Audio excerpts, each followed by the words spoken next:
बोलिए वृंदावन बिहारी लाल की जय। मोर मुकुट मुरली वाले की जय। नमस्कार। हम आज आप सभी तमाम भक्तों के समक्ष श्रीमद् भगवद गीता के श्लोक शब्दार्थ और तात्पर्य सहित यहाँ वर्णन करने जा रहे हैं। तो सबसे पहले हम जानते हैं कि श्रीमद् भगवद गीता के बारे में। ये श्री कृष्ण भगवान ने और अर्जुन के बीच जो कुरुक्षेत्र में जो वार्ता हुई थी उसी का वर्णन यहाँ पे किया गया है।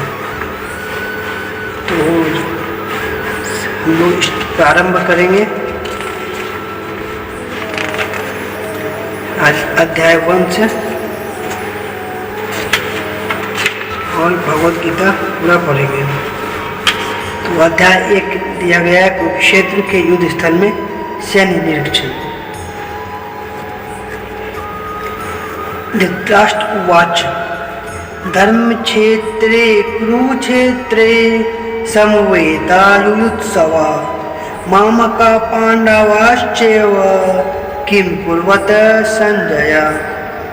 धृतराष्ट्र ने कहा, हे संजय, धर्म भूमि कुरुक्षेत्र में युद्ध की इच्छा से एकत्र हुए मेरे तथा पांडु के पुत्रों ने क्या किया। ठीक है। तात्पर्य, भगवद गीता एक बहुपठित आस्तिक विज्ञान है जो गीता महात्म्य में सार रूप में दिया हुआ है। इसमें यह उल्लेख है कि मनुष्य को चाहिए कि वह श्री कृष्ण के भक्त की सहायता से संरक्षण करते हुए भगवद गीता का अध्ययन करें और स्वार्थ प्रेरित व्याख्याओं के बिना उसे समझने का प्रयास करें। अर्जुन ने जिस प्रकार से साक्षात भगवान कृष्ण से गीता सुनी और उसका उपदेश ग्रहण किया, इस प्रकार की स्पष्ट अनुभूति का उदाहरण भगवद गीता में ही है। यदि उसी गुरु परंपरा से निजी स्वार्थ से प्रेरित हुए बिना किसी को भगवद गीता समझने का सौभाग्य हो तो वह समस्त वैदिक ज्ञान तथा विश्व के समस्त शास्त्रों के अध्ययन को पीछे छोड़ देता है। पाठक को भगवद गीता में न केवल अन्य शास्त्रों की सारी बातें मिलेंगी अपितु ऐसी बातें भी मिलेंगी जो अन्यत्र कहीं उपलब्ध नहीं है।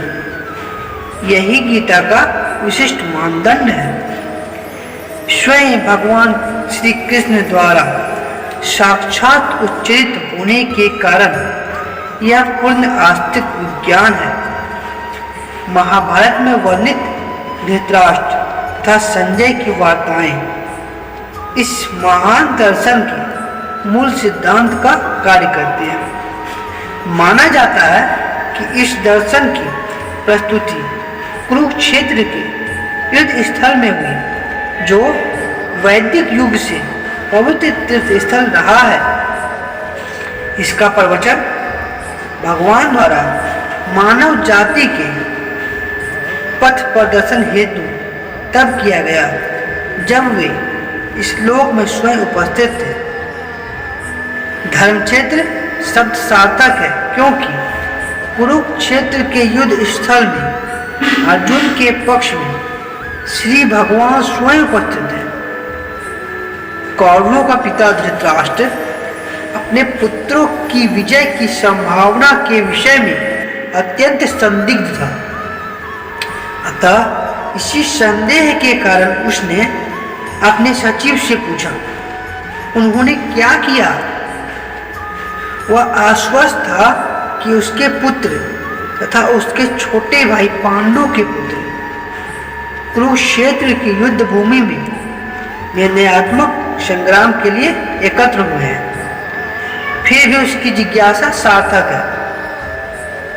वह नहीं चाहता था कि भाइयों में कोई समझौता हो, अतः वह युद्ध भूमि में अपने पुत्रों की नियति के विषय में आश्वस्त होना चाह रहा था।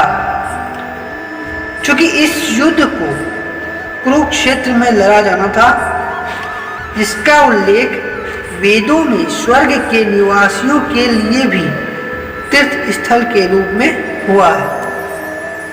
अतः धृतराष्ट्र अत्यंत भयभीत था कि वह इस पवित्र स्थल का युद्ध के परिणाम पर न जाने कैसा प्रभाव पड़े।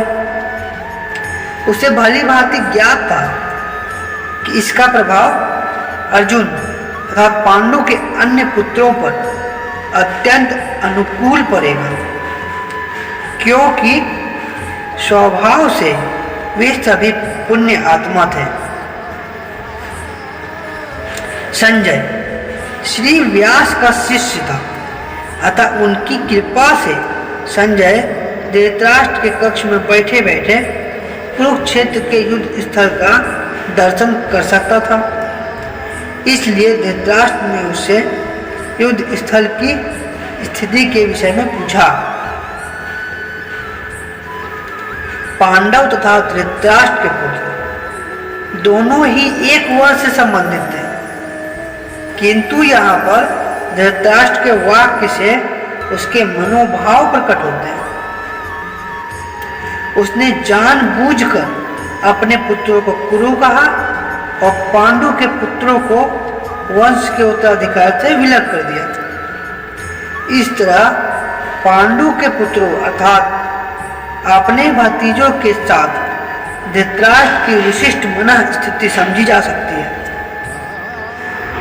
जिस प्रकार धान के खेत से अवांछित पौधों को उखाड़ दिया जाता है, उसी प्रकार इस कथा के आरंभ से ही ऐसी आशा की जाती है कि जहाँ धर्म के पिता श्री कृष्ण उपस्थित हों, वहाँ कुरुक्षेत्र रूपी खेत में दुर्योधन आदि धृतराष्ट्र के पुत्र रूपी अवांछित पौधों को समूल नष्ट करके युधिष्ठिर आदि नितांत धार्मिक पुरुषों की स्थापना की जाएगी।